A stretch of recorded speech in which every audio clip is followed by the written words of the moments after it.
Imagine this. The hum of your engine is the only sound breaking the silence as you cruise down a desolate highway. The night presses against your windows, thick and black, the kind of darkness that swallows light whole. Your headlights carve a frail path through the void, illuminating nothing but cracked asphalt and the occasional glint of a road sign. You're alone, or so you think. But what if the roads you travel aren't as empty as they seem?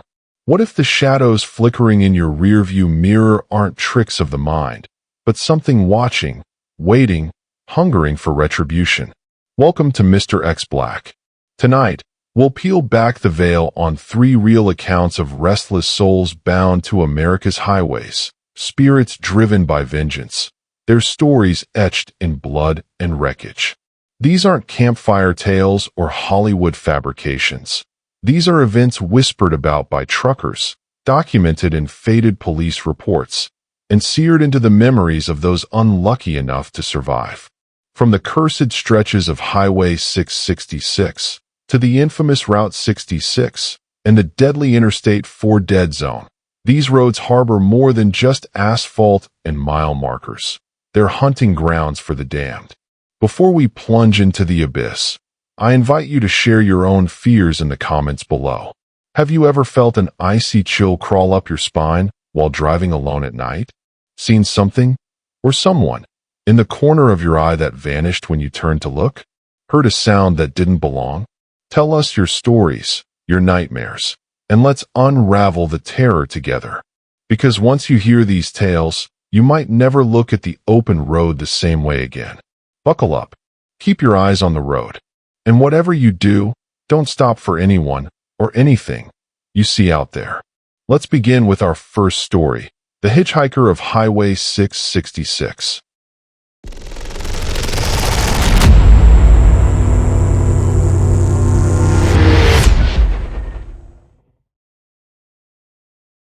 Story 1. The Hitchhiker of Highway 666. The American Southwest is a land of extremes, scorching days that bleach the bones of the earth, and nights so cold they steal the breath from your lungs. Highway 666 cuts through this unforgiving expanse like a jagged wound, its asphalt cracked and faded, a testament to decades of neglect. Officially renamed Highway 491 in 2003, the locals still call it by its old name, the Devil's Highway, a moniker earned through blood and mystery. It's a road where the wind carries whispers of the lost, where the horizon stretches into an eternity of dust and despair, and where the shadows hold secrets no one dares to uncover. The stories about Highway 666 are legion, tales of phantom trucks roaring out of the night, of mile markers that shift when no one's looking, of hitchhikers who vanish from locked cars. Most dismiss them as folklore, the kind of yarn spun over cheap beer and roadside dives. But those who've driven its lonely miles after dark know better. They've felt the weight of unseen eyes, the chill that defies the desert heat, the sense that something waits just beyond the headlights' reach. And among the road's many ghosts, one stands out, the hitchhiker of Highway 666, a figure whose presence lingers like a curse. Sarah Mitchell didn't believe in ghosts. She built her career on that disbelief, a freelance journalist with a knack for unraveling the supernatural and exposing it as fraud or fancy. Her articles, sharp, skeptical, and meticulously researched, had earned her a modest following among readers who appreciated her no-nonsense approach. At 32, she was a woman who lived for facts, her life a mosaic of late-night writing sessions, black coffee, and the hum of her beat-up sedan as she chased the next story. Her latest project was ambitious, a series on America's most haunted highways, a deep dive into the myths that clung to the country's forgotten roads. Highway 666 was the centerpiece, a legend so steeped in dread it practically begged for her scrutiny. She'd heard the tales, vanishing travelers, spectral figures, cursed stretches of asphalt, but to Sarah, they were just stories, ripe for debunking. Armed with her camera, notebooks, and a healthy dose of skepticism, she set out from Albuquerque on a crisp October morning, determined to strip the myth bare. The drive started pleasantly enough. The sun blazed overhead, casting long shadows across the desert, and the radio crackled with classic rock. Sarah sipped her coffee, the thermos warm against her palm, and let her mind wander. She'd grown up in a small Ohio town, the daughter of a mechanic and a schoolteacher, a kid who'd spent her summers tinkering with engines and her winters buried in books. Journalism had been a natural fit, a way to chase truth in a world full of shadows. But lately, the grind had worn her down: deadlines, low pay, the constant hustle. This series was her chance to break out, to prove she could tackle something bigger. As the miles ticked by, the landscape grew bleaker. The vibrant sprawl of Albuquerque gave way to the desolate plains of the Southwest, where scrub brush and sandstone reigned supreme. By late afternoon, she'd reached the turnoff for Highway 666, a faded sign marking the entrance to a road that seemed to stretch into oblivion. The radio fizzed into static, and her phone's signal bars dwindled to nothing. She was alone now, just her, the car, and the endless ribbon of asphalt. The sun dipped lower, painting the sky in streaks of crimson and gold, and Sarah felt the first stirrings of unease. The road was eerily quiet, no other cars, no birds, not even the rustle of wind through the brush. It was as if the world had paused, holding its breath. She shook off the feeling, chalking it up to fatigue. She'd been driving for hours, and the isolation was playing tricks on her mind. Still, as twilight deepened into night, the headlights carving a frail path through the dark, she couldn't shake the sense that she wasn't entirely alone. It was 9:47 p.m. when she saw him. The dashboard clock glowed faintly, its numbers a stark contrast to the blackness outside. Sarah had been driving for nearly an hour on Highway 666, the last town a distant speck in her rearview mirror. The road stretched ahead, a tunnel of shadows unbroken by light or life, and she was beginning to regret her decision to push on without a break. That's when the figure appeared, materializing from the gloom like a specter summoned by her thoughts. He stood on the shoulder, motionless, a young man no older than 25. His black jacket hung off his thin frame, tattered and worn, flapping slightly in a breeze Sarah couldn't feel. A baseball cap shadowed his face, leaving only the pale curve of his jaw visible in the headlights' glow. His thumb was out, a silent request for a ride. But there was something off about him. Too still, too rigid, like a mannequin posed in the desert's vast emptiness. Sarah's foot hovered over the brake, her instincts warring with her compassion. Every horror movie she'd ever seen screamed at her to keep driving, to leave this stranger to the night. But she wasn't the type to abandon someone in need, not out here where help was miles away. Besides, she told herself, he was probably just a drifter, a kid down on his luck.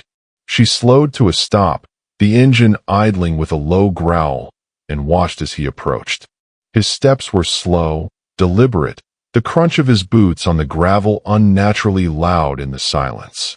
He opened the back door. Why not the front? She wondered briefly, and slid into the seat behind her without a sound.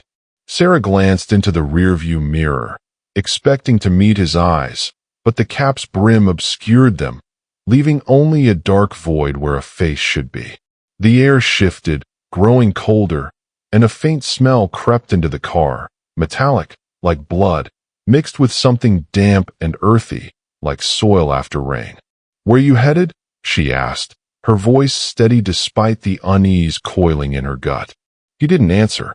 Instead, he tilted his head slightly, as if listening to something beyond her hearing. The silence stretched, thick and suffocating, broken only by the hum of the engine and the faint creak of the seat as he settled in.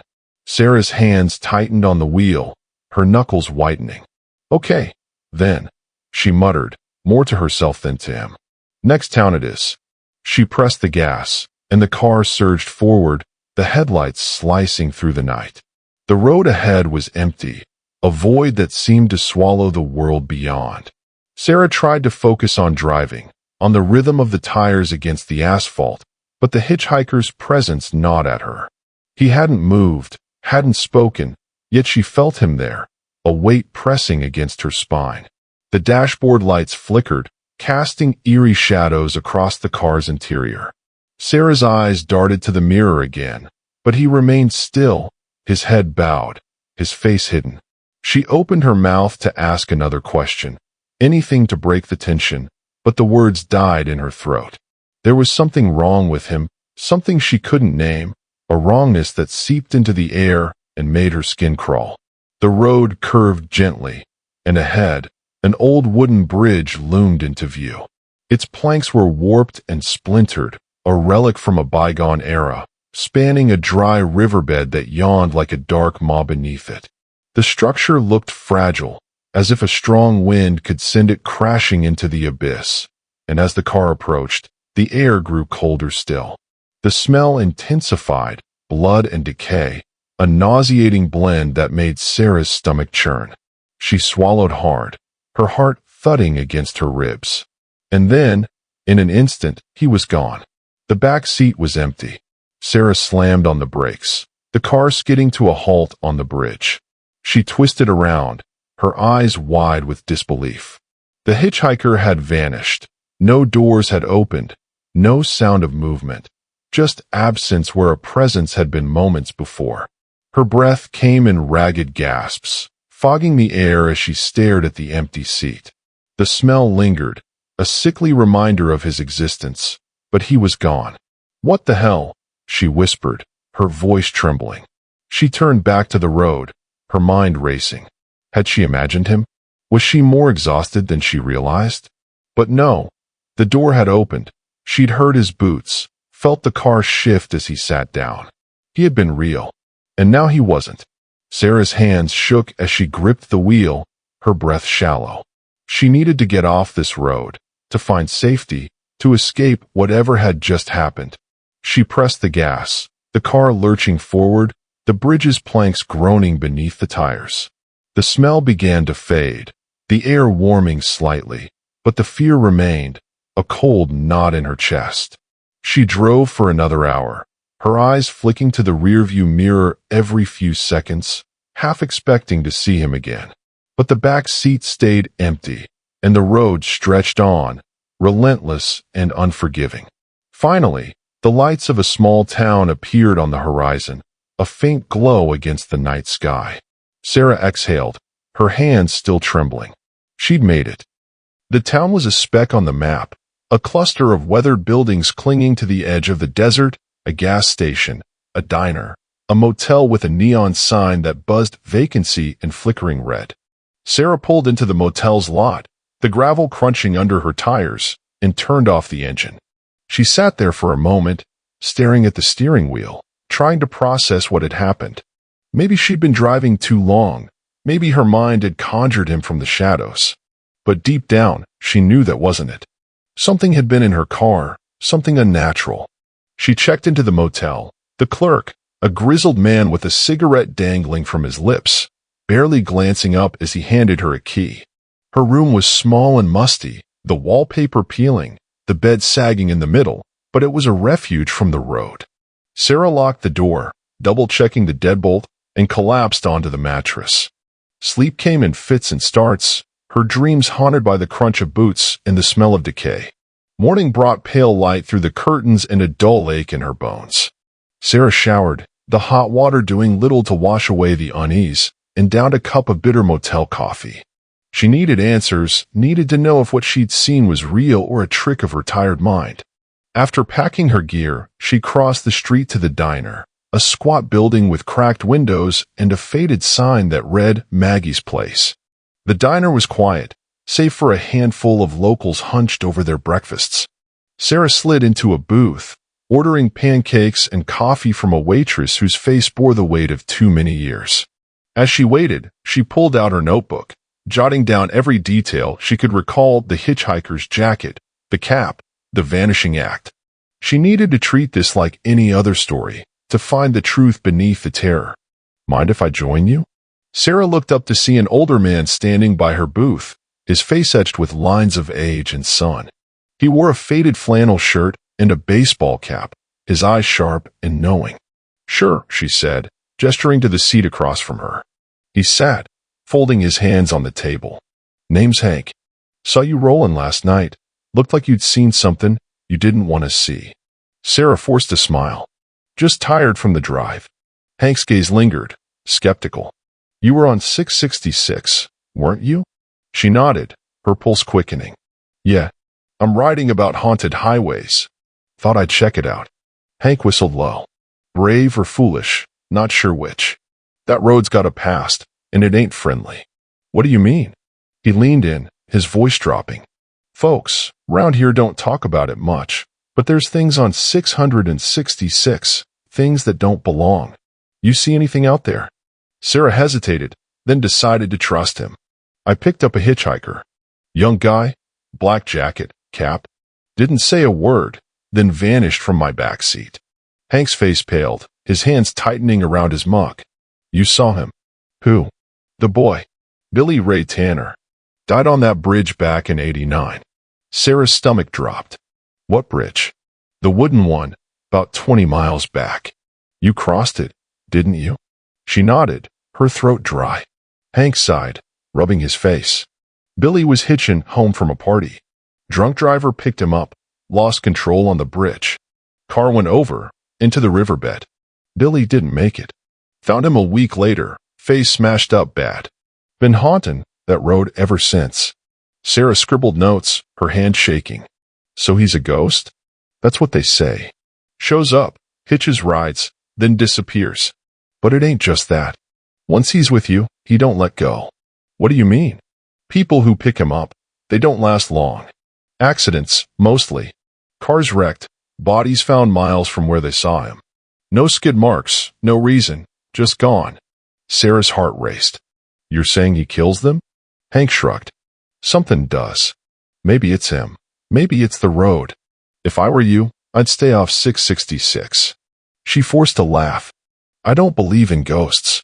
Maybe not, Hank said, standing. But that don't mean they don't believe in you. He left, the bell jingling as he stepped outside. Sarah stared at her notes, her mind spinning. It was just a story, she told herself. But the hitchhiker's presence, the way he'd vanished, it felt too real to ignore. Sarah spent the day gathering more accounts, but most locals were guarded, offering only vague warnings. By evening, she was drained, her nerves raw. She considered staying another night, but an urge to move on, to escape, propelled her back to the car. She'd take a different route, avoid 666 entirely. Whatever was out there, she wanted no part of it. But as she drove, the road twisted, the signs blurring, and the desert reasserted itself. With a sinking dread, she realized she was back on Highway 666, the detour looping her onto the very path she'd fled. Panic surged, but she tamped it down. A mistake, that's all. She'd find an exit soon. The sun set, plunging the world into darkness, and Sarah's headlights flickered on. She gripped the wheel, her eyes scanning the road. The miles dragged, and then she saw it. The wooden bridge, its planks swaying in the wind. She hadn't meant to return, hadn't wanted to face it again, but there it was. And there he was. The hitchhiker stood at the bridge's far end, thumb out, cap shadowing his face. Sarah's blood ran cold. She couldn't stop, couldn't let him in. But the car slowed, the engine faltering, and the locks clicked open. The back door swung wide, and he slid in, the air chilling, the smell of blood and decay flooding the cabin. No, she whispered. Please, no. In the mirror, his head lifted, the cap rising to reveal a face, or its absence. Smooth, taut skin stretched over his skull, featureless, twitching as if something writhed beneath. Sarah screamed, flooring the gas. The car shot forward, the bridge shuddering, and then they were clear. But he remained. She drove faster, the desert blurring, but his presence clung to her. Hours later, exhausted, she glanced back. He was gone. Relief surged, then shattered as he appeared on the road ahead. She swerved, the car skidding, and the impact came. A sickening thud, the crunch of bone. She braked, stumbling out to find a dark stain spreading across the asphalt, reeking of death. He wasn't there, but the stain was. Sarah reached the next town, collapsing in a diner booth, her mind numb. The hitchhiker followed her, a shadow at the edge of her vision, on street corners, in reflections, in dreams. Objects moved. Boots echoed outside her window. The smell of decay lingered. She tried to flee, but he was inescapable. Desperate, she returned to the bridge, calling his name into the night. He appeared, his featureless face splitting into a maw of teeth and rot. Her screams were lost as the bridge claimed her, leaving her car abandoned, her fate a mystery.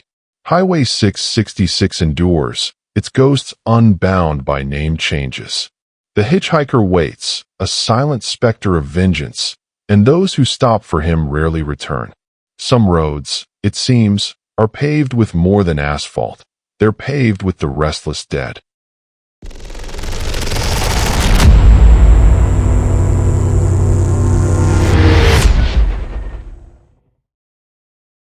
Story 2.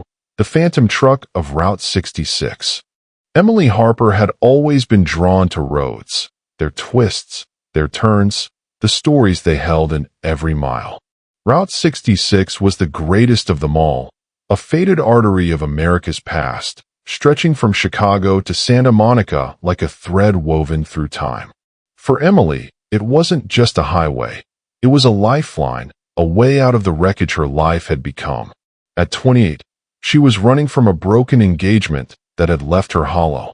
Tom, her fiancé, had been the golden boy of their small Indiana town.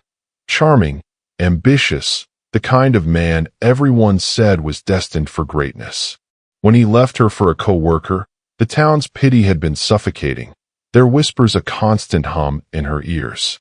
So, she packed her old blue Mustang with a suitcase, a camera, and a notebook, determined to lose herself in the vastness of the Mother Road and maybe find a piece of herself along the way.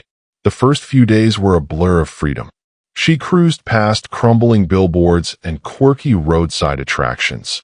The world's largest ketchup bottle, a neon-lit motel shaped like a teepee, snapping photos and scribbling notes for the travel blog she'd always dreamed of starting. The desert air was warm, the skies endless, and for the first time in months, she felt the weight on her chest begin to lift. But as she crossed into Oklahoma, the road changed. The vibrant nostalgia of the eastern stretches faded into something older, something desolate. Abandoned gas stations stood like sentinels, their pumps rusted and lifeless. Motels with broken windows and sagging roofs dotted the landscape, their vacancy signs flickering weakly in the dusk. The isolation crept into her bones, a quiet unease she couldn't shake. She'd been driving for hours, the sun dipping low, casting long shadows across the cracked asphalt. Fatigue tugged at her, and her stomach growled. Up ahead, a diner glowed faintly in the twilight, its neon sign buzzing, Maggie's Place. It looked frozen in time, a relic of the 1950s with checkered floors and red vinyl booths. Emily pulled into the gravel lot, craving a hot meal and a moment to rest. Inside, the diner was quiet, the air thick with the smell of grease and coffee. A few locals sat scattered at the counter, their heads bowed over plates. An older woman with a tired smile and a name tag reading Maggie approached. "What can I get you, hon?" "Coffee and a burger, please," Emily said, sliding into a booth by the window. She pulled out her notebook, jotting down the diner's retro charm. The jukebox in the corner, the faded photos of Route 66's heyday, pinned to the walls. But as she wrote, she felt eyes on her. Glancing up, she met the gaze of an old man in the corner, his face weathered like the road itself. He nodded, and she offered a polite smile before returning to her notes. Maggie brought the coffee, and Emily sipped it gratefully, the warmth chasing away the chill that had settled in her. She was about to take another sip when the old man appeared at her table, his hands folded behind his back. "Mind if I sit?" he asked, his voice rough as gravel. Emily hesitated, then gestured to the seat across from her. "Sure." He slid into the booth, his eyes sharp despite his age. "Name's Hank. You're not from around here, are you?" "Just passing through," Emily said. I'm writing about Route 66. Hank's gaze darkened. That's so? Well, you be careful on that road, especially after dark. It's got a way of claiming folks. Emily raised an eyebrow, intrigued despite herself. Claiming them how? He leaned in, his voice dropping. There's things out there. Things that don't take kindly to strangers. You ever hear of the phantom truck? She shook her head. No. What's that? A ghost truck, Hank said, his eyes distant. Big rig, black as pitch, with headlights like hellfire. They say it hunts the reckless, speeders, drunks, anyone who disrespects the road. Once it's got your scent, there's no outrunning it. Emily forced a laugh, though it came out shaky. Sounds like a tall tale. Maybe, Hank said, standing. But I've seen it. And I've seen what it leaves behind. Just remember, if you hear a truck behind you and there's nothing there, don't look back. Just drive. He tipped his hat and walked out, leaving Emily staring after him. She tried to brush off his words as local superstition, but a seed of doubt had taken root. She finished her meal quickly, paid the bill, and headed back to her car, the night air cooler now, the stars hidden behind a blanket of clouds. As she drove, Hank's warning lingered. The road was empty, the only sound the hum of her engine and the occasional rustle of wind through the brush. She glanced in the rearview mirror, half expecting to see headlights, but there was nothing, just darkness. Still, she couldn't shake the feeling that something was out there, watching. Emily drove for another hour, the road stretching endlessly before her. The silence was oppressive, the isolation pressing in. She turned on the radio, hoping for a distraction, but static filled the car, punctuated by faint snippets of music and voices that seemed to echo from another era. She twisted the dial, searching for a clear station, but the static grew louder, more insistent. Then, through the noise, she heard it, a voice, low and guttural, whispering her name. Emily. She slammed the radio off, her heart pounding. It was just interference, she told herself, a trick of the mind. But the whisper lingered, a cold thread weaving through her thoughts. She gripped the wheel tighter, her knuckles white, and focused on the road ahead. A sign loomed up ahead, "Welcome to Harlow, Oklahoma." The town was a speck on the map, a cluster of buildings clinging to the edge of the desert. Emily decided to stop for the night, her nerves frayed. She pulled into the lot of a small motel, its neon sign flickering weakly.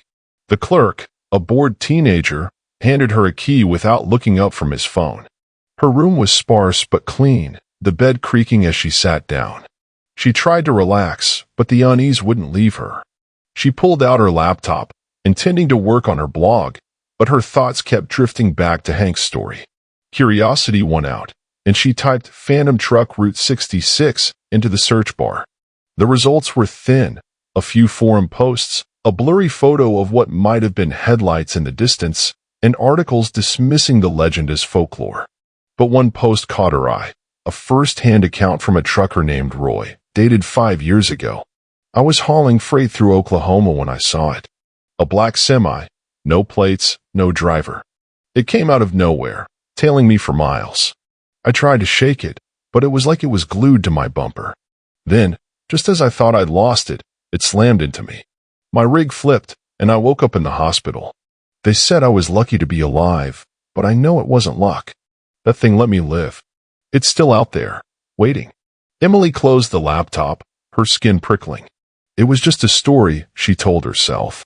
But the fear in Roy's words felt too real, and she couldn't shake the image of that black truck lurking in the night. She lay down, staring at the ceiling, willing sleep to come. But every creak of the motel, every distant sound, made her jump. Finally, exhaustion took over, and she drifted into a fitful sleep, dreaming of endless roads and headlights that burned like ice. The next morning, Emily woke to a gray sky, the air heavy with the promise of rain. She packed quickly, eager to leave Harlow behind. As she checked out, the clerk barely glanced at her, but an older man sweeping the lobby paused, his eyes narrowing. "You look like you've seen a ghost," he said, his voice gruff. Emily forced a smile. "Just tired. Long drive ahead." He nodded, leaning on his broom. You be careful out there. Roads around here ain't always what they seem." She thanked him and stepped outside, the wind tugging at her hair. The Mustang waited in the lot, its blue paint dull under the overcast sky. She slid into the driver's seat, the familiar smell of leather and old coffee grounding her. She started the engine and pulled back onto Route 66. The road was quiet, the landscape bleak, miles of scrubland stretching to the horizon, broken only by the occasional tumbleweed. Emily glanced in the rearview mirror more often than usual, half expecting to see something behind her. Hours passed, the miles blending together. The sky darkened, clouds thickening, and a drop of rain hit her windshield. She turned on the wipers, the rhythmic swish a small comfort. But as the rain intensified, the road grew slick, and she slowed down, her hands tight on the wheel. That's when she saw it. A flicker in the mirror, a pair of headlights far behind her, cutting through the storm. She squinted, trying to make out the vehicle, but it was too distant, just a shadow in the rain. Probably another traveler, she thought, though the road had been empty for miles. The headlights drew closer, faster than they should have. Emily's pulse quickened, and she pressed the gas, the Mustang surging forward. But the lights kept coming, closing the gap with unnatural speed. She could see now that it was a truck, massive and black, its grille gleaming like bared teeth. Panic flared in her chest. She pushed the car harder, the speedometer climbing, but the truck matched her pace, its engine roaring like a beast unleashed. The rain hammered down, blurring the world outside, and Emily's breath came in short, sharp gasps. Then, as suddenly as it had appeared, the truck veered off, its lights vanishing into the storm. Emily exhaled, her hands trembling. It was just a truck, she told herself, a reckless driver in the rain. But the fear lingered, cold and insistent. She drove on, the storm easing, the sky lightening to a dull gray. By the time she reached the next town, her nerves were shot. She pulled into a gas station, the bell dinging as she stepped out. The attendant, a middle-aged man with grease-stained hands, nodded as she approached. "Fill her up, please," Emily said, handing him her credit card. As he pumped the gas, she leaned against the car, trying to shake off the dread. "You okay, miss?" he asked, his brow furrowed. "You look a little pale." Emily forced a laugh. "Just tired. Long drive." He nodded, glancing down the road.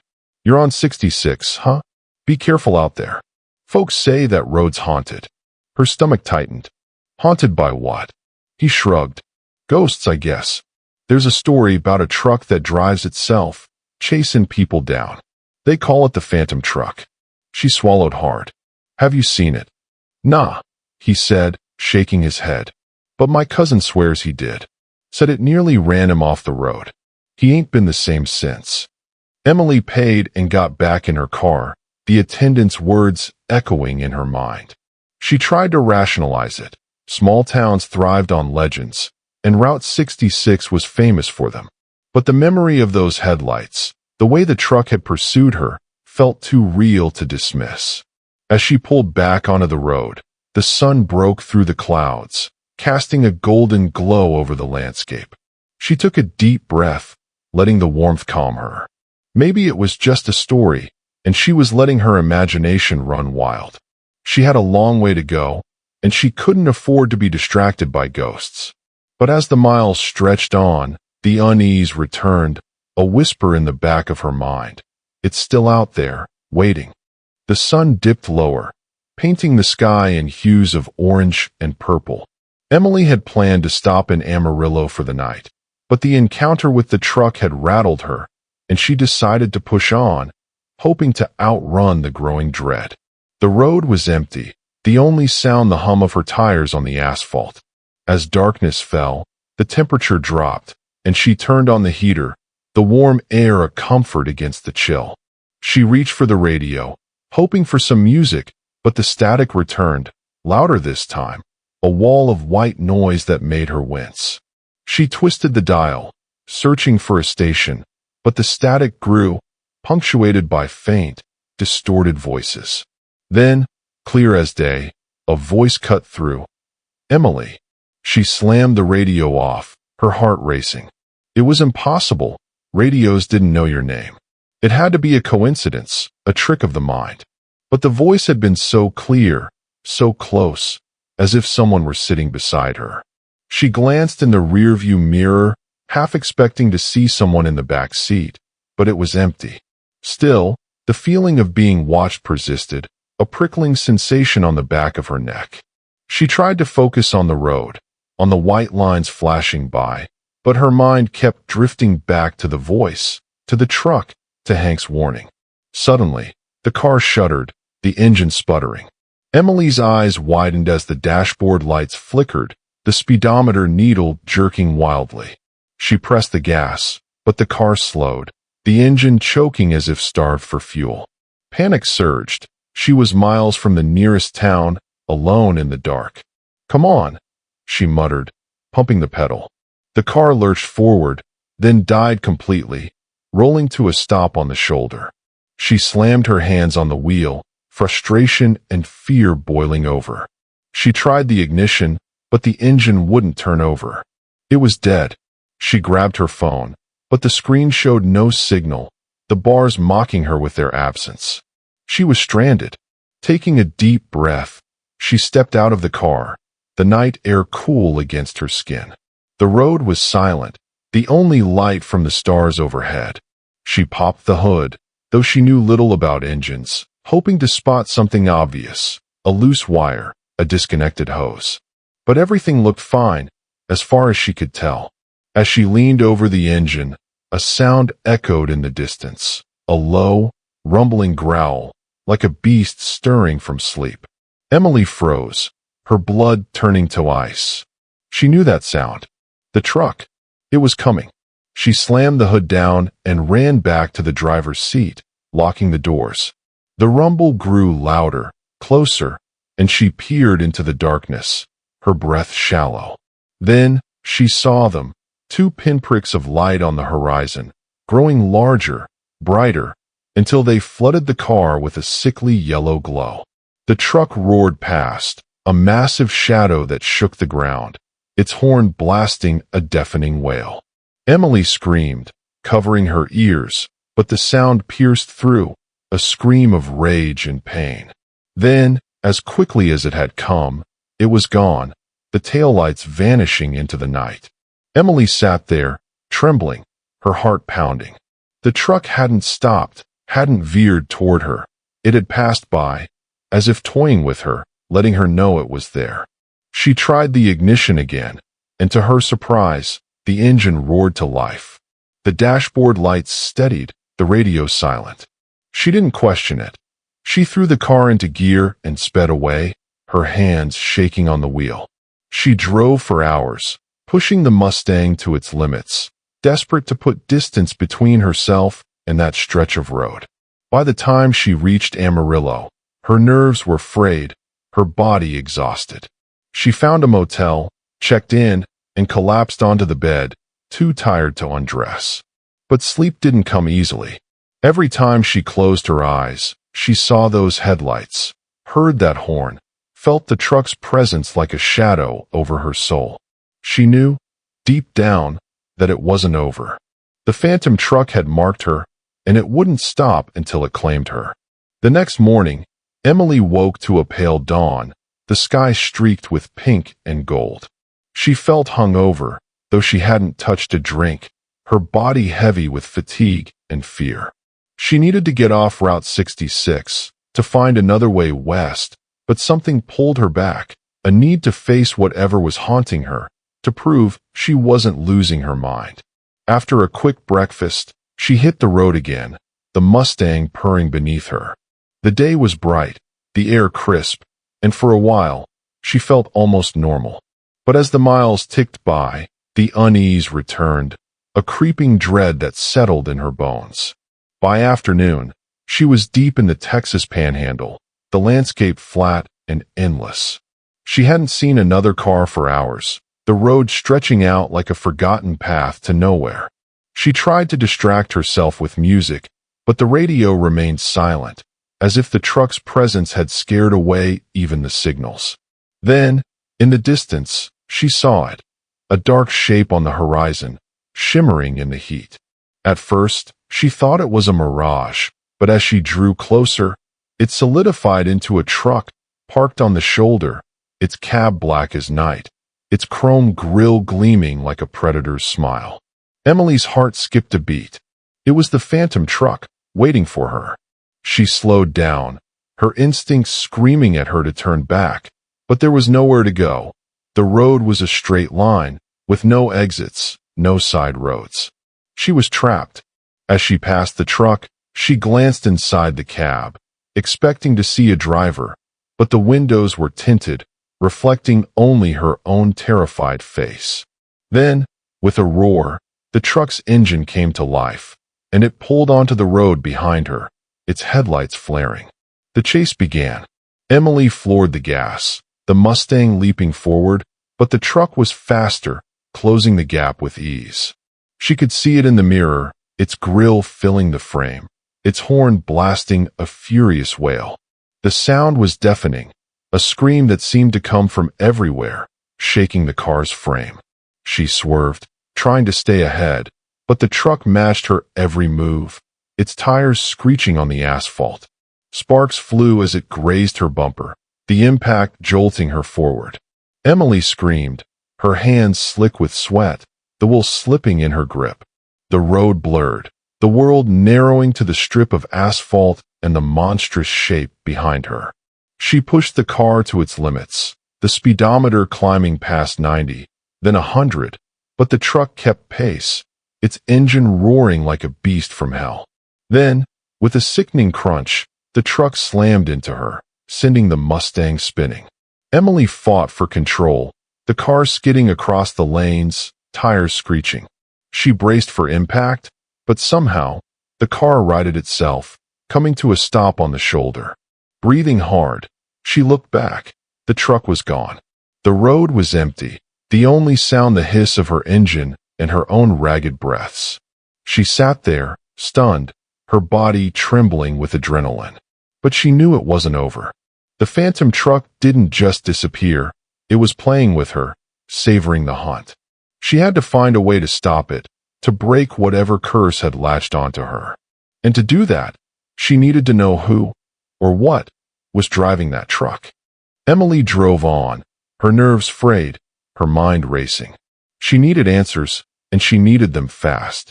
The next town was a speck on the map called Jericho, and she hoped someone there could tell her more about the phantom truck. Jericho was little more than a gas station, a diner, and a handful of houses, but it had a library, a small, dusty building that looked untouched by time.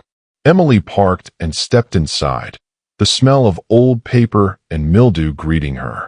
The librarian, an elderly woman with thick glasses, looked up from her desk. "Can I help you?" "I'm looking for information on accidents on Route 66, Emily said, her voice shaky. "Specifically, truck accidents." The woman's eyes narrowed. "You're not the first to ask. There's a file in the back, local history. But I warn you, it's not pleasant reading." Emily nodded, following her to a cabinet in the corner. The librarian pulled out a folder thick with yellowed newspaper clippings and faded photographs. Emily took it to a table and began sifting through the pages. Most were mundane, fender benders, breakdowns, but then she found it. A front-page story from 1957, the headline bold, "Fiery Crash Claims Trucker's Life on Route 66." The article detailed the death of Amos Reed, a long-haul trucker killed when a drunk driver swerved into his lane. The collision was catastrophic. Amos's rig jackknifed, its fuel tank rupturing in a fireball that engulfed both vehicles. The drunk driver died instantly, but Amos had been trapped, burning alive as rescuers tried to free him. Emily's stomach churned as she read. His screams had echoed over the plains, the fire peeling the flesh from his bones. A witness quoted, "It was like the devil himself was driving that truck. It didn't stop, didn't slow down, just plowed right into him." She flipped through more articles, strange accidents on that stretch of road, cars veering off for no reason, drivers reporting a black truck chasing them, only to vanish when they crashed. The pattern was clear. Amos's spirit haunted the road, seeking vengeance on reckless drivers, just like the man who'd killed him. But why her? She hadn't been speeding, hadn't been drinking. Unless it wasn't about her driving. Maybe it was something else, something deeper. Emily closed the folder, her mind spinning. She needed to find the crash site, to see if she could reach Amos's spirit, to understand what he wanted. The librarian gave her directions, about 20 miles back, near a dried-up creek bed. Emily thanked her and left, the folder's weight heavy on her shoulders. As she drove, the sky darkened, the sun dipping below the horizon. The road was empty, the air still, and Emily felt a chill creep into the car. She reached the spot, a barren stretch marked by a weathered cross, half buried in the dirt. She parked and stepped out, the wind tugging at her clothes. The cross bore the initials AR carved into the wood. Emily knelt beside it, her fingers tracing the letters. "Amos," she whispered. "I know what happened to you. I'm sorry." The wind picked up, whistling through the brush, and Emily felt a presence, a weight pressing down. She stood, looking around, but there was nothing, just the road and the desert. Then, she heard it, the low rumble of an engine, growing louder, closer. Her heart raced as headlights appeared, cutting through the twilight, the black truck barreling toward her. Emily ran to her car, but the truck was faster, its horn blasting a furious wail. She dove into the driver's seat, slamming the door, but the truck didn't stop. It charged straight at her, its grille filling the windshield. At the last second, it veered off, passing through the Mustang like smoke. Emily gasped, the air turning icy, her breath fogging the windows. The truck circled back, idling on the road, its engine purring like a predator. A voice echoed in her mind, deep and gravelly. "You can't run, Emily. You can't hide." She screamed, the sound swallowed by the night, and floored the gas, the Mustang roaring to life. The truck followed, but this time it didn't chase. It kept pace, a shadow at her side, its presence a constant threat. Emily knew she couldn't outrun it forever. She had to end this, to break the curse binding Amos to the road. Emily drove through the night, the truck trailing her like a dark omen. She needed help, someone who understood the supernatural, someone who could tell her how to appease a vengeful spirit. In the next town, she found it, a shop tucked away on a side street, its sign reading Mabel's Mystics, tarot, palm readings, and more. The shop was dimly lit, filled with incense and the soft chime of wind chimes. An older woman with silver hair and sharp eyes greeted her. "You look like you've seen a ghost," she said, her voice warm but wary. "I think I have," Emily replied, trembling. "I need your help." Mabel listened as Emily recounted her story, her expression growing serious. When Emily finished, Mabel sighed. "Amos Reed's spirit is trapped in a cycle of rage. He's not just seeking vengeance. He's reliving his death, over and over. To free him, you need to break that cycle." "How?" Emily asked, desperation in her voice. "You need to find the man who killed him, the drunk driver. His spirit might be tied to Amos's, keeping him bound to the road." "But he died in the crash," Emily said, confused. Mabel shook her head. "Spirits don't always rest, especially if they died with guilt or unfinished business. If you can find his spirit and confront him, it might release Amos." Emily's heart sank. "How do I do that?" Mabel handed her a vial of oil. "This is blessed oil. Anoint yourself with it. It'll protect you from malevolent spirits. Then, go back to the crash site at midnight. That's when the veil between worlds is thinnest. Call out to the driver. Demand he face Amos. But be careful. Spirits can be unpredictable." Emily took the vial, her hands shaking. "Thank you." Mabel nodded. "May the spirits guide you." Emily left, the the weight of her task heavy. She drove back to the crash site, the road dark and empty. The truck was gone, but she knew it was watching. At midnight, she stood by the cross, anointing her forehead with the oil, the scent of lavender and sage filling the air. She took a deep breath and called out, "I summon the spirit of the man who killed Amos Reed. Show yourself." The wind howled, the temperature plummeting, and a figure appeared, a man in a tattered suit, his face gaunt, his eyes hollow. "Why do you call me?" he rasped. "You killed Amos Reed," Emily said, her voice steady despite her fear. "Your actions have trapped him here, in endless torment.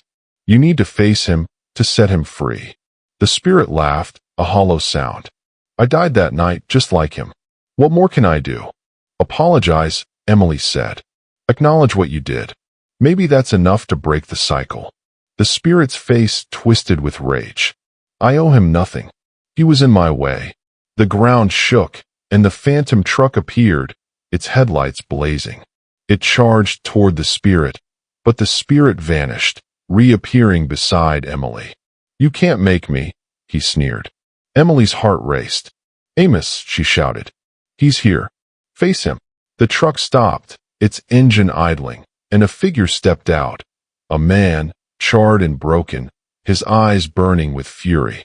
"You," he growled, pointing at the spirit. "You took everything from me." The spirit cowered, his bravado gone. I'm sorry," he stammered. "It was an accident. I didn't mean to." "Too late," Amos said, his voice a whisper of rage. He lunged at the spirit, and they vanished in a burst of light, the truck dissolving into the night. Emily stood there, breathless, the air still and quiet. The presence was gone, the road empty. She had done it. She had broken the cycle. Emily drove on, the weight lifted from her shoulders. The road felt different now, lighter, as if a shadow had been lifted.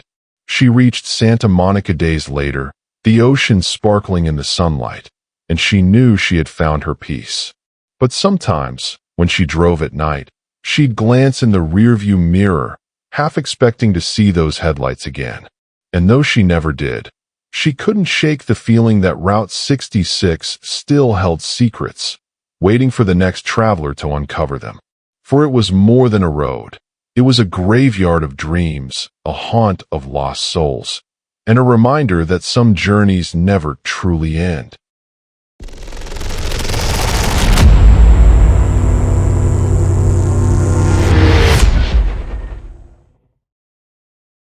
Story 3. The Ghosts of the Interstate 4 Dead Zone. Daniel Carter had never believed in ghost stories. As a civil engineer, his life revolved around measurable facts, angles, load-bearing capacities, and the solid reliability of asphalt and steel.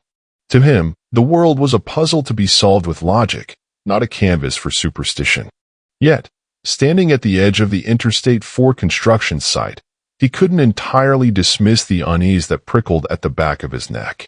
This stretch of highway, ominously dubbed the Dead Zone, had a reputation that preceded it. Locals spoke of it in hushed tones, a mile of cursed pavement where accidents occurred with eerie regularity, where drivers reported strange sightings, and where the air itself seemed to pulse with something unnatural. The job was straightforward: widen the road, reinforce the guardrails, and smooth out the treacherous curves that had claimed too many lives.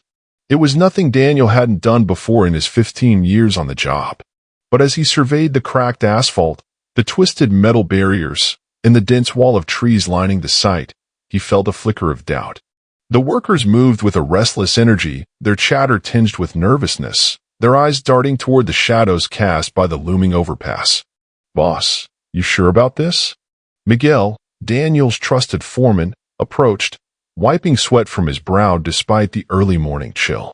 "People say this place is bad news. Maybe we shouldn't mess with it." Daniel forced a chuckle, though it sounded brittle even to his own ears. "Come on, Miguel. It's just a road. We've got deadlines to meet." Miguel shrugged, his dark eyes lingering on the horizon where gray clouds were beginning to gather. "If you say so. Just don't blame me when things get weird." Daniel clapped him on the shoulder, dismissing the warning with a wave of his hand.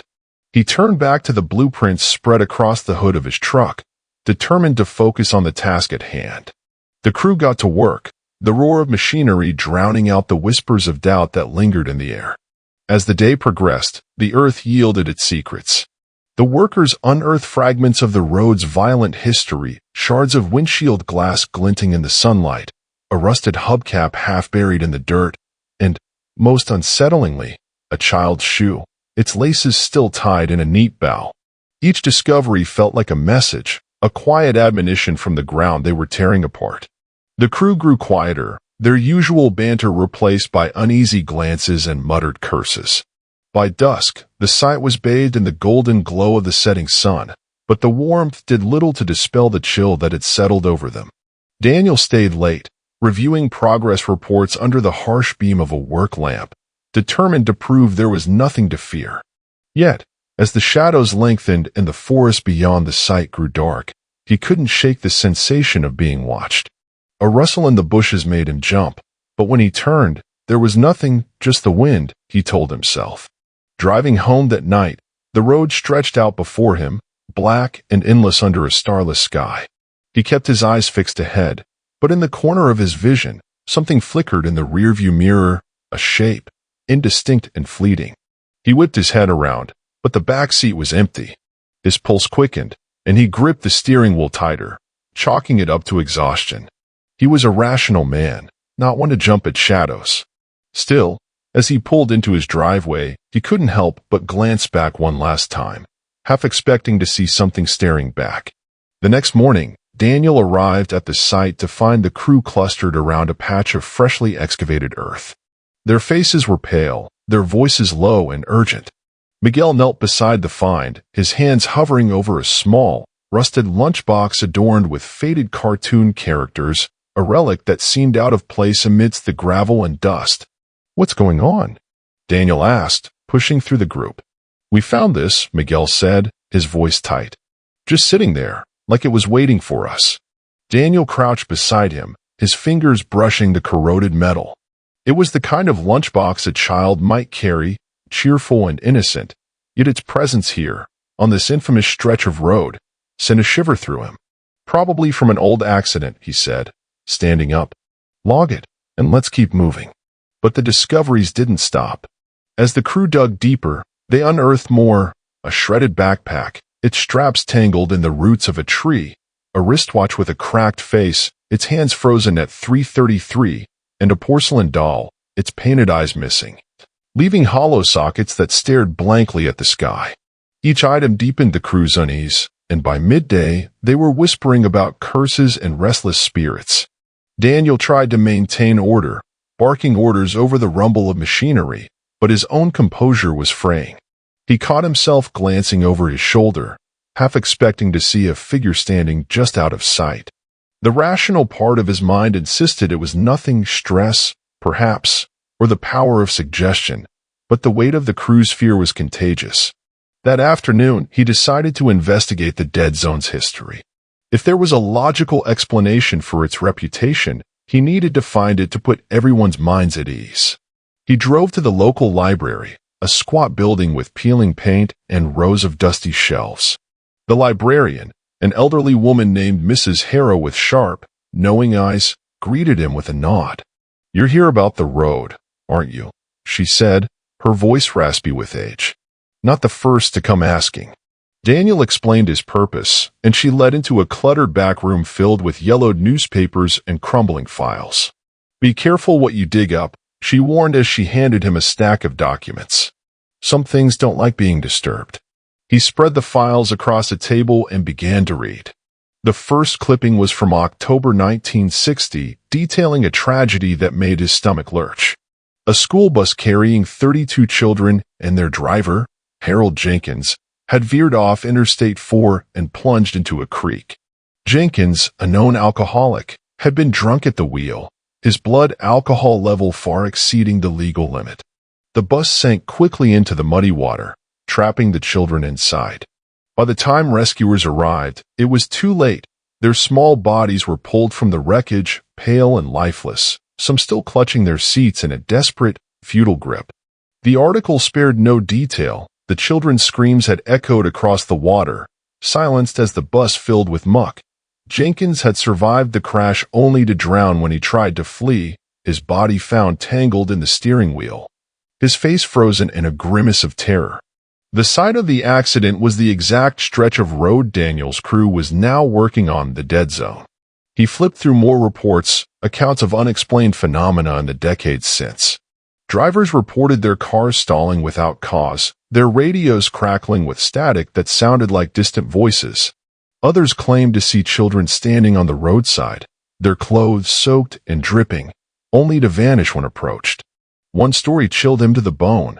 A trucker in 1978 swore he'd seen a bus emerge from the fog, its windows filled with pale, staring faces, before it dissolved into nothingness. Daniel closed the files, his hands trembling. It was all coincidence, he told himself, grief and imagination twisted into legend. But the pattern was undeniable, and the fear in his crew's eyes was real. He needed to find a way to reassure them, to keep the project moving forward. As he left the library, Mrs. Harrow called after him. "If you're set on working that road, you might want to pay your respects. There's a memorial by the creek. Could be it'll calm whatever's restless there." Daniel nodded, though he wasn't sure he believed in appeasing ghosts. Still, it was worth a try if it meant steadying his team. He drove back to the site, the sky now heavy with the threat of rain. The memorial was a small stone plaque, overgrown with weeds, bearing the names of the children lost in the crash. He stood before it, feeling awkward, and murmured, "I'm sorry for what happened to you. We're just trying to make the road safer." The words felt inadequate, hanging in the damp air. As he turned to leave, a sound stopped him cold, a faint giggle, high and childlike, carried on the breeze. He froze, his breath catching. The site was empty, the workers long gone, yet the laughter lingered, faint but unmistakable. He shook his head, blaming his tired mind, and hurried to his car, the memorial's etched names burning in his memory. That night, the dreams began.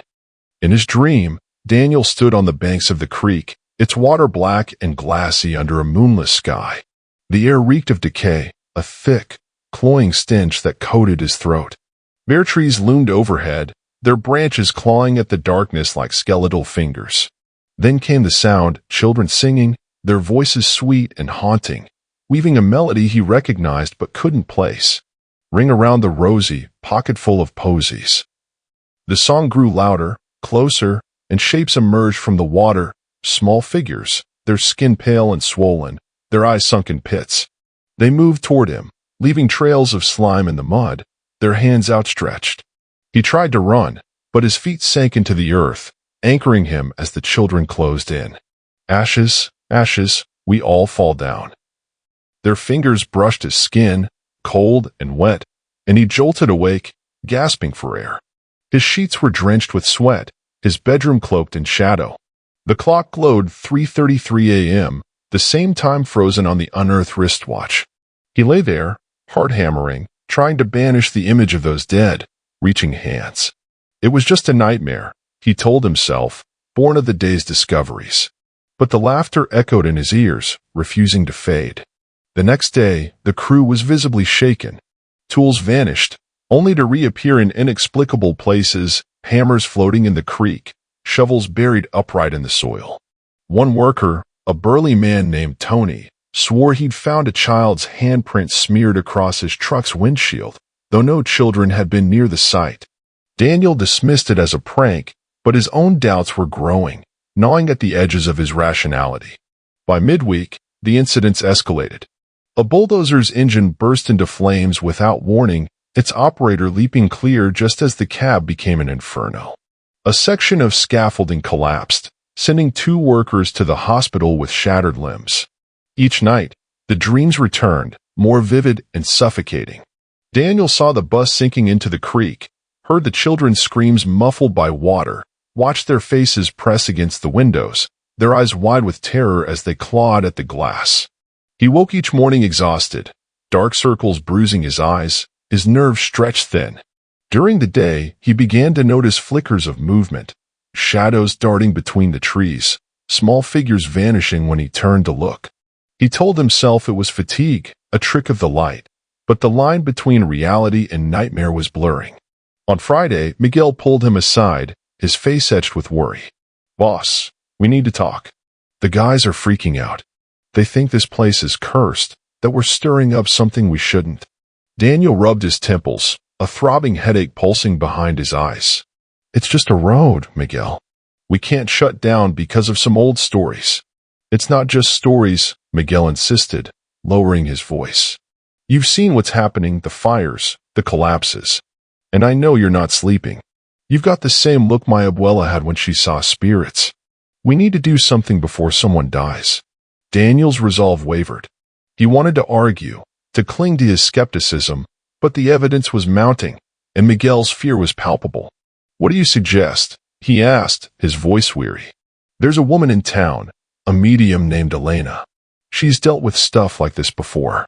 Maybe she can cleanse the site, or talk to whatever's here." Daniel almost laughed, the idea absurd to his engineer's mind, but the desperation in Miguel's eyes stopped him. If it would ease the crew's nerves and keep the project alive, he'd try anything. "Okay, set it up." That night, as he lay in bed, the laughter returned, louder and more insistent, accompanied by the sound of water splashing against glass. He squeezed his eyes shut, willing it to stop, but it swelled, filling the room until he could barely breathe. He bolted upright, chest heaving, and in the dim light, he saw them, small, dripping figures at the foot of his bed, their eyes black voids, their mouths stretched in silent, accusing screams. He blinked, and they were gone, leaving only the pounding of his heart and the damp chill of the air. But the message was clear. Whatever haunted the dead zone was awake, and it had found him. Elena arrived the next morning, a woman in her 50s with silver-streaked hair and a calm, steady presence that seemed to anchor the jittery crew. She carried a worn leather bag and moved with a quiet authority, her eyes scanning the site as if reading an invisible map. Daniel watched as she walked the perimeter, her hands tracing patterns in the air, her lips murmuring words too soft to hear. After an hour, she approached him, her expression somber. "There's a darkness here," she said, her voice low and measured. "Spirits trapped in their pain and rage. They're bound to this place, to the tragedy that took them." Daniel nodded, his skepticism battling the weight of his own experiences. "Can you help them? Make them leave?"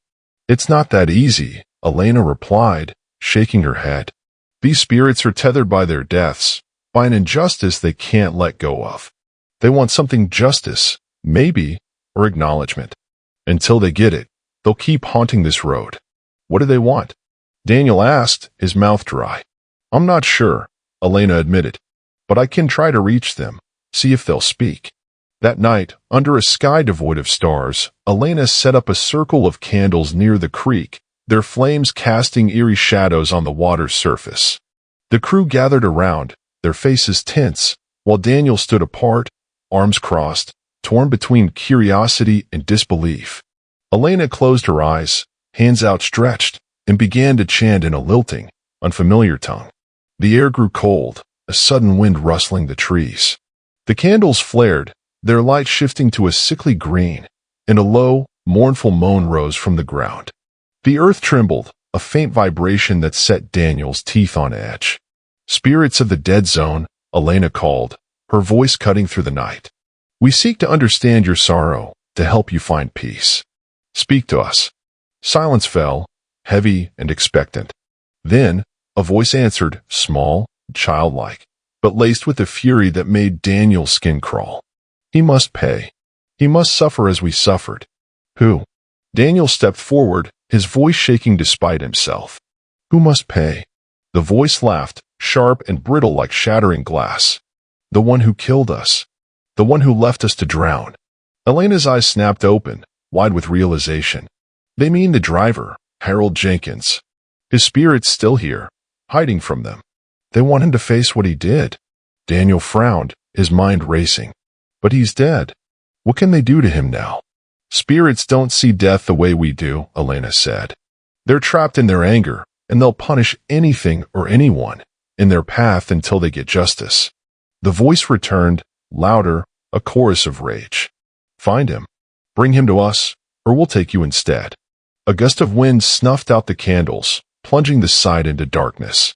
The crew gasped, and Daniel felt a cold, wet touch graze his cheek. He stumbled back, heart pounding as the sensation faded. Elena grabbed his arm, her grip firm.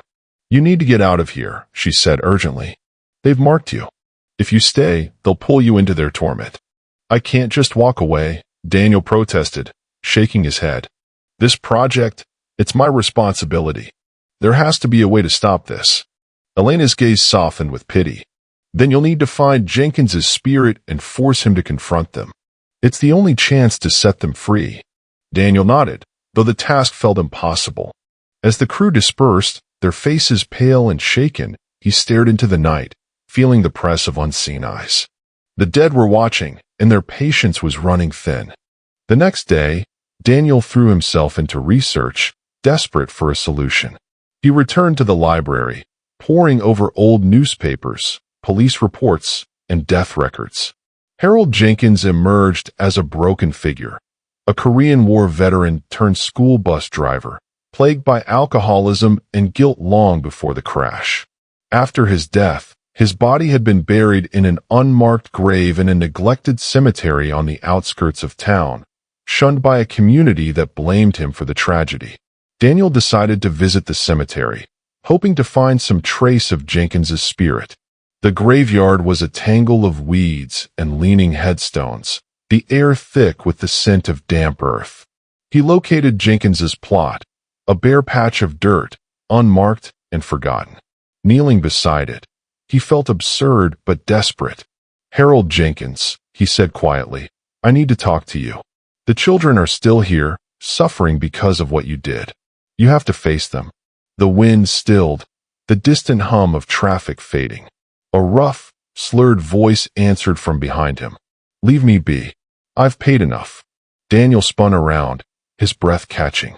A figure stood there, faint and translucent, like a reflection in rippling water. The man was gaunt, his face hollowed by years of hard living, his clothes tattered and stained with mud. "Jenkins," Daniel whispered. The spirit nodded, his eyes weary and bloodshot. "I didn't mean it to happen. I was drunk, sure, but I never wanted those kids to die. It was a mistake." "A mistake?" Daniel's voice rose, anger flaring. "You killed them. They're trapped here because of you. You need to make it right." Jenkins laughed, a bitter, hollow sound. "Make it right? I'm dead, same as them. What's left to do?" "Face them," Daniel said, stepping closer. "Tell them you're sorry. Maybe that's enough to let them go." Fear twisted Jenkins's features, his form flickering. "You don't know what they are now. They're not kids anymore. They're monsters, full of hate. They'll tear me apart. If you don't," Daniel pressed, "they'll keep haunting this road, hurting people. Do you want more blood on your hands?" Jenkins's shoulders slumped, his image wavering like smoke. "No, I just want it to end." "Then come with me," Daniel said, his voice firm. "Let's finish this." That night, Daniel returned to the dead zone, Jenkins's spirit trailing behind him like a reluctant ghost. The air was charged, the sky heavy with the promise of rain. Elena waited by the creek, her candles arranged in a tight circle, their flames steady despite the rising wind. "Bring him forward," she instructed, her tone commanding. Daniel gestured to Jenkins, who stepped into the circle, his form sharpening in the flickering light. Elena began to chant, her words weaving a tapestry of power, and the air crackled with energy. The ground shook, and the children appeared, small, dripping shapes with hollow eyes and gaping mouths, their presence a wave of cold fury. Jenkins flinched, but Elena's chant pinned him in place. "Face them," she said. "Speak." The spirits advanced, their voices a rising storm. "You killed us. You left us to die." Jenkins dropped to his knees, his voice cracking. "I'm sorry. I was a drunk, a coward. I didn't deserve to live, and you didn't deserve to die. If I could take it back, I would." The children paused, their forms shimmering. A girl stepped forward, her hollow eyes fixed on Jenkins. "Do you mean it?" "Yes," Jenkins sobbed, tears streaming down his translucent face. "I'd give anything to change it." The girl tilted her head, then reached out, her hand passing through his chest. Jenkins gasped, his form trembling, and a soft light bloomed between them, warm and golden. The other children drew closer, their rage softening into something like acceptance. One by one, they faded, their spirits dissolving into the glow, until only the girl remained. She turned to Daniel, her eyes now clear and peaceful. "Thank you," she whispered, and then she was gone. Jenkins lingered a moment longer, his face calm for the first time. "It's over," he said, and then he vanished, leaving the scent of rain and a distant roll of thunder. The next morning, the crew returned, their mood noticeably lighter. The air felt cleaner, the oppressive weight lifted from the sight.